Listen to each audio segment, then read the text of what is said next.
नमस्कार मित्रांनो, तुम्हा सर्वांचं तुमच्याच यूट्यूब चॅनलवरती पुन्हा एकदा सहर्ष स्वागत। मित्रांनो, तुम्ही जर चॅनलवरती नवीन असाल तर नक्कीच चॅनलला सबस्क्राईब करा।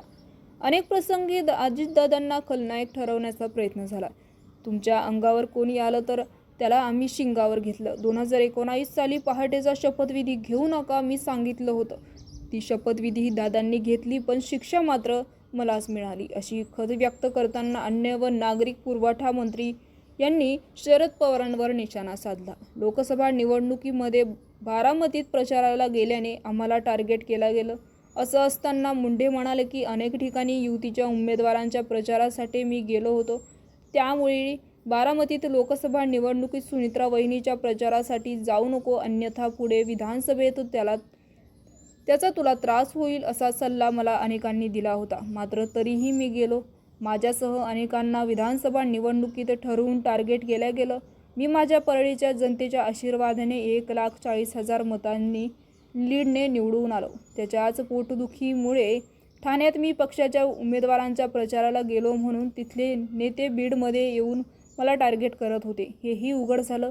आणि विधानसभा निवडणुकीत मी केवळ 5 दिवस पूर्ण वेळ परळीत होतो। उर्वरित वेळेत मी पक्षाच्या अनेक उमेदवारांच्या प्रचारासाठी सभा घेतल्या, बैठका घेतल्या, त्यातील बहुतांश उमेदवार निवडून आले, असंही पुढे मुंडेंनी म्हणाले।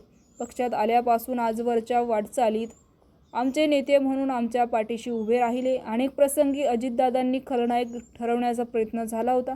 तुमच्या अंगावर कोणी आलं तर त्याला आम्ही शिंगावर घेतलं। 2014 ते 2019 या कार्यकाळात विधानसभा पक्ष नेतापदासाठी काम केले। पक्षाच्या पडत्या काळात 4 वेळा हल्लाबोल झाला। परिवर्तन शिवस्वराज्य यात्रेमध्ये सहभागी होणं, समद महाराष्ट्र पुंजून काढला, तत्कालीन सरकारला वाकण्याचे काम केले।